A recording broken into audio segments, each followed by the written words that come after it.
Kawan-kawanku sekalian, suatu ketika ada seorang pedagang kaya yang mempunyai 4 orang istri. Dia sangat mencintai istri keempat dan menganugerahinya harta dan kesenangan. Sebab istri keempat inilah yang tercantik di antara semua 4 istrinya, semua istrinya. Pria ini juga mencintai istrinya yang ketiga. Dia sangat bangga dengan sang istri yang ketiga dan selalu berusaha memperkenalkan wanita cantik ini pada semua rekan-rekan dan teman-temannya. Namun ia juga selalu khawatir kalau istrinya yang ketiga ini lari dengan pria lain. Begitu juga dengan istri kedua. Sang pedagang sangat menyukainya, mencintainya karena istri yang sabar dan penuh pengertian. Kapanpun pedagang ini mendapat masalah, dia selalu minta pertimbangan kepada istri keduanya ini. Selalu menolong dan mendampingi sang suami melewati masa-masa sulit. Sama seperti dengan istri pertama. Ia adalah pasangan yang sangat setia dan selalu membawa perbaikan bagi kehidupan keluarganya. Wanita inilah yang merawat dan mengatur semua kekayaan dan bisnis sang saudagar kaya itu. Meski sang pedagang kurang mencintai istri pertama ini. Entah kenapa. Suatu hari, si pedagang sakit dan menyadari bahwa ia akan segera meninggal dunia. Ia pun merenungi semua kehidupan indahnya dan berkata dalam hati, saat ini aku punya 4 istri, namun saat aku meninggal, aku akan sendiri. Betapa menyedihkannya. Lalu pedagang itu pun memanggil semua istrinya dan bertanya pertama pada istri yang keempatnya. Wahai istri yang keempat, engkaulah yang paling kucintai. Kuberikan kau gaun dan perhiasan indah. Nah sekarang aku akan mati. Maukah kau mendampingi dan menemaniku di dalam kuburku? Ia terdiam. Tentu saja tidak, jawab istri keempat, dan pergi begitu saja tanpa berkata apa-apa lagi. Jawaban ini sangat menyakitkan hati sang saudagar. Seakan-akan ada pisau terhunus dan mengiris-iris hati. Teman-teman sekalian, lalu pedagang itu sedih dan bertanya pada istri yang ketiga, wahai adindaku, aku pun mencintaimu sepenuh hati, dan saat ini hidupku akan berakhir. Maukah kau ikut denganku dan menemani diriku di dalam kuburku? Istri yang ketiga ini menjawab, hidupku begitu indah di sini. Aku akan menikah lagi jika engkau mati. Bagai disambar petir di siang bolong, sang pedagang sangat terpukul dengan jawaban tersebut. Badannya terasa demam meriang.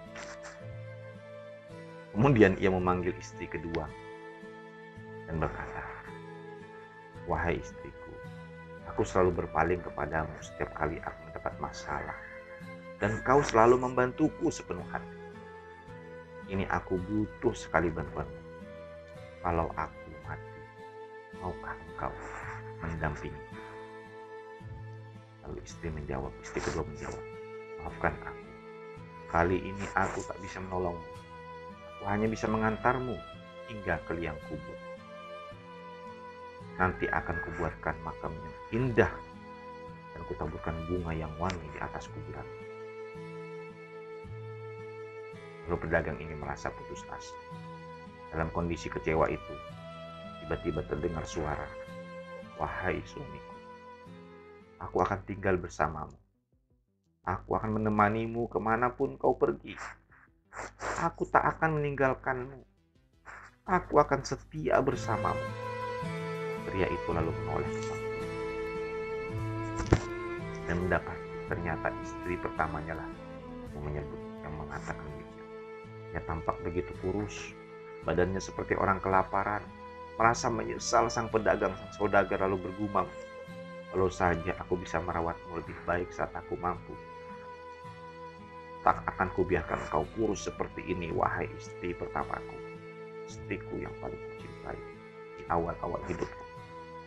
Teman-teman sekalian, Sebenarnya hidup kita ini diwarnai oleh 4 istri. Sesungguhnya kita punya 4 istri dalam hidup kita. Istri yang keempat adalah tubuh kita.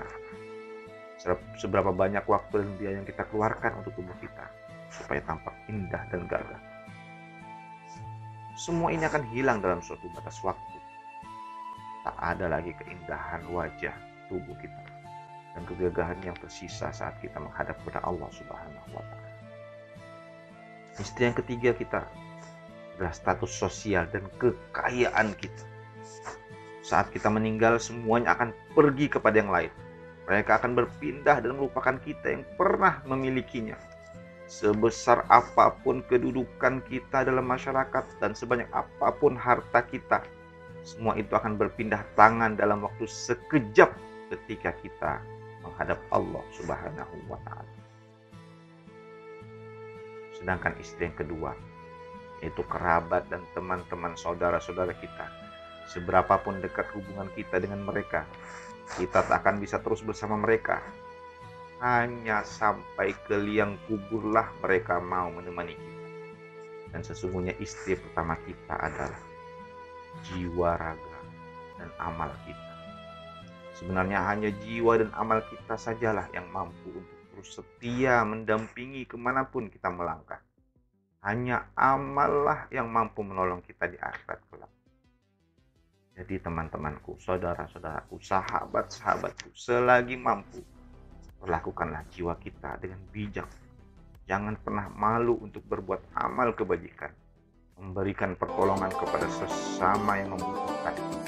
Betapapun kecilnya bantuan kita, pemberian kita menjadi sangat berarti bagi mereka yang memerlukannya. Marilah kita belajar memperlukan jiwa dan amal-amal kebajikan kita sendiri.